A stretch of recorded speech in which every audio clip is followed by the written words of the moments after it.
News 19 और आज का मतदाता टीवी में सीए आदित्य गुप्ता जी आपका स्वागत है। आप पूर्व में लायंस क्लब के प्रेसिडेंट भी रह चुके हैं और जहाँ तक मैं समझता हूँ कि बहुत सारी संस्थाओं का पद को सुशोभित कर रहे हैं और वर्तमान में आप महानगर टैक्स बार जो गाज़ियाबाद की काफ़ी अच्छी बार मानी जाती है। वैसे तो सारी बार अच्छी हैं लेकिन बहुत अच्छी बार ये है, उसके आप वर्तमान में अध्यक्ष हैं। तो सर आपका स्वागत है। सर 2 सवाल था। भारत देश सांस्कृतिक और पर्वों का देश है, तो नवरात्रि और विजयदशमी और दीपावली का उत्सव स्टार्ट हो गया है, तो क्या जो रामलीला वगैरह होता है सर, उसमें जो राम जी की जो चरित्र है उसको बताया जाता है, तो क्या जिस पद्धति से हो रहा है वो वर्तमान में संपूर्ण है या वो मेले का आयोजन ले लिया है?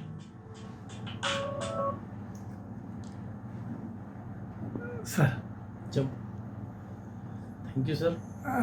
जी बताएं सर। देखिए सर, कोई भी संस्कृति या कोई भी सभ्यता को जीवित रखने के लिए हमें उसको रेगुलर बेस पे उसकी एक जो उसको हमें समाज के सम्मुख निरंतर प्रस्तुत करते रहना चाहिए। जी सर। और हमारा भारत देश तो वैसे भी त्योहारों का देश रहा है। हमारा सनातन धर्म, हमारी संस्कृति, सबके लिए हम लोग इस तरीके के ये विभिन्न आयोजन करते रहते हैं। मेले का आयोजन इसलिए ज़रूरी है कि ताकि लोग एक बच्चे वहाँ तक आए, बच्चों का इंटरेस्ट बने आने के लिए, और वहाँ पे आकर फिर वो हमारे प्रभु श्री राम की जो चरित्र है उसको समझ सकें और उसको अपने जीवन में अपना उतार सकें। तो इसलिए बहुत ज़रूरी है कि हम लोग इस चीज़ को ध्यान रखें। निरंतर बेस पे ये रामलीला, ये आयोजन होते रहने चाहिए। मैं इसके लिए जितने भी हमारे शहर में रामलीला के आयोजन होते हैं उनको बहुत बहुत शुभकामनाएं देता हूँ। और जो हमारा नवरात्रि और विजयदशमी का त्यौहार, दीपावली का त्यौहार, ये सब जो अब हमारा त्यौहार का सीज़न शुरू हो गया है, उस सब के लिए मैं अपने समस्त नगरवासियों, देशवासियों और अपने सनातन धर्म के सभी लोगों को बहुत बहुत शुभकामनाएं देता हूँ। सर आदित्य जी, एक सवाल और था। जो हमारी भावी पीढ़ी है, हमारे बच्चे हैं, जब उन मेलों में जाते हैं तो रामलीला मंचन तक पहुंच नहीं पाते सर, ना उनके पेरेंट्स पहुंचा पाते हैं और लोग झूला झूल के और एक तरह से देख के आ जाते हैं। और सर वही जो एकाकी परिवार जो है आज के परिवेश में पल रहा है, तो मैं चाहूँगा इस पर कुछ विशेष बोलना चाहेंगे कि वो वहाँ जाएँ तो रामलीला जरूर देखें सर। सर ये तो देखिए हम लोगों की जिम्मेदारी है। हम लोग अपनी युवा पीढ़ी को, अपने बच्चों को इस बात के लिए हम उनको मार्गदर्शन करें कि वो चाहे 10 मिनट देखें, 15 मिनट देखें, लेकिन रामचंद्र का जो मंचन, रामलीला का जो मंचन होता है उसको अवश्य देखें। और मैं ये भी आपको बताना चाहूँगा कि जो रामलीला का मंचन पे जितना हमारे जो ये आयोजक होते हैं कितनी मेहनत करते हैं। अभी मेरा एक दोस्त है जो संजय नगर में जो रामलीला हो रही है उसमें कुछ उनके पास पदभार है, तो वो पिछले 20 दिन से लगे हुए थे कि भाई हमें ये चीज़ करनी है, ये इस बार रामलीला में इस तरीके का जो है मंचन कराना है, इस तरीके की व्यवस्थाएं करानी है ताकि जो भी लोग उसे देखने के लिए आए वो उससे प्रभावित हों।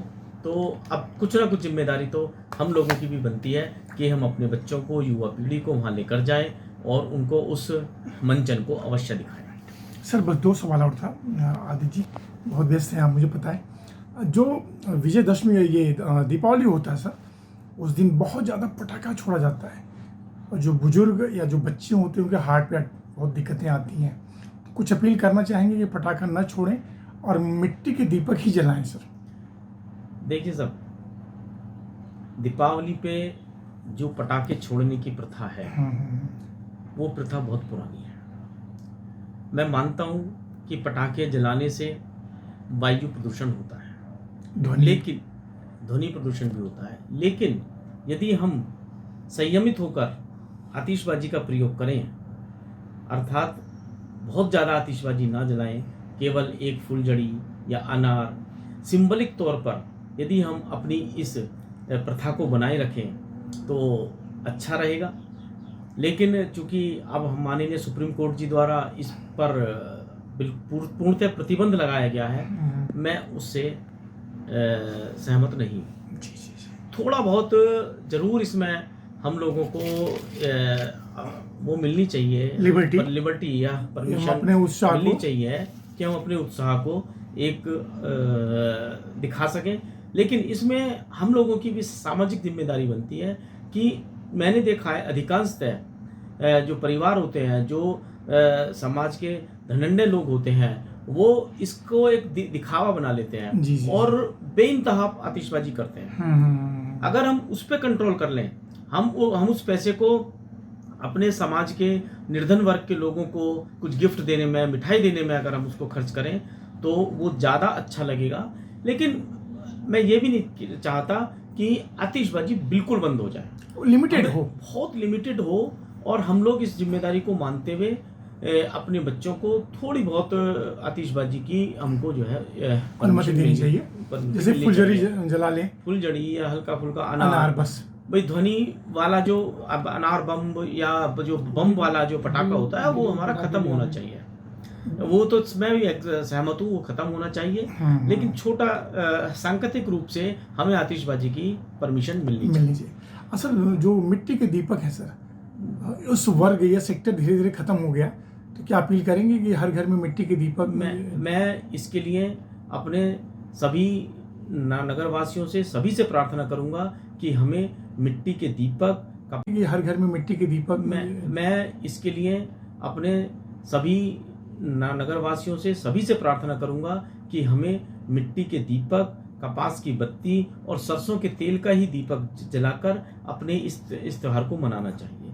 क्योंकि इसके पीछे बहुत सारे कारण हैं। पहला कारण, यदि हम सरसों के तेल का दीपक जलाते हैं तो उससे जो धुआं निकलता है वो हमारे वातावरण को शुद्ध करता है, और उससे अनेकों बीमारियां जो इस समय शीत, जब ऋतु चेंज होती है, कुछ हमारे अनेकों तरीके की हवाएं वगैरह चलती हैं, उन सब चीज़ों को भी ख़त्म करता है। तो इसलिए जो इलेक्ट्रिक वाला जो हम दीपक आजकल यूज़ करने लगे हैं, चाइना वाला, या लेकिन अब तो खैर अब इंडिया में भी बनने लगे हैं वो, उसको हमें ख़त्म करके हमें सरसों के दीपक का ही प्रयोग करना चाहिए। सरसों का तेल और मिट्टी के दीपक, सरसों के तेल, मिट्टी का दीपक और कपास की बत्ती वाले दीपक से ही हमें वास्तविक दीपावली का आनंद मिलता है।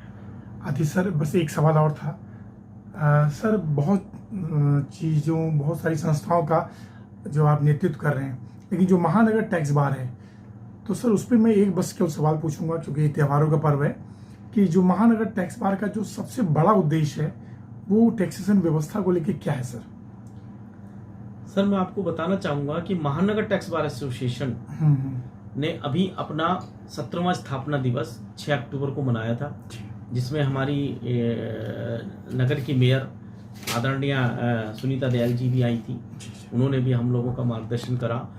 गाजियाबाद में जो टैक्सेशन में हमारी 7 बार बनी हुई है, जिसमें मेरा मानना ये है कि महानगर टैक्स बार एसोसिएशन ही केवल एक ऐसी एसोसिएशन है जो अपने सदस्यों को समय समय पर टैक्सेशन में, और जो टैक्सेशन से संबंधित नए नए प्रावधान और कानून आते हैं, उन पर समय समय पर विभिन्न सेमिनार आयोजित करते रहते हैं, विभिन्न स्टडी सर्किल आयोजित करते हैं, जिससे हम लोगों को अपडेट्स मिलते रहे। मैं यह भी बताना चाहूँगा कि महानगर टैक्स बार एसोसिएशन ही एक ऐसी एसोसिएशन है जो निरंतर सरकार को अपने ऑब्जेक्शंस, जो सरकार में कहीं, जो सरकार के इस कर प्रणाली में कहीं भी कोई दिक्कत आती है, तो उसके संबंध में निरंतर अपने अपडेट्स उनको भेजते रहते हैं, ताकि सरकार भी उसमें आने वाली कमियों को दूर कर सके, और व्यापारी वर्ग को उसके सुविधा मिल सके। सर क्या ट्रिब्यूनल का गठन होना चाहिए? अभी तक नहीं हो पाया। ट्रिब्यूनल का गठन सर होना चाहिए और होने वाला है। ये हमारे लिए बड़े भाग्य की बात है कि ट्रिब्यूनल हमारे गाजियाबाद में बन रही है। पूरे उत्तर प्रदेश में 5 ट्रिब्यूनल बन रही हैं, जिनमें से एक ट्रिब्यूनल का गठन हमारे गाजियाबाद शहर में हो रहा है। ये हम लोगों के लिए बड़े हर्ष का विषय है, और अतिशीघ्र इसका ट्रिब्यूनल का गठन होने वाला है। सर आदित्य गुप्ता जी आपका बहुत बहुत धन्यवाद। फिर किसी विषय पे मिलेंगे सर। Thank you sir. धन्यवाद सर, धन्यवाद।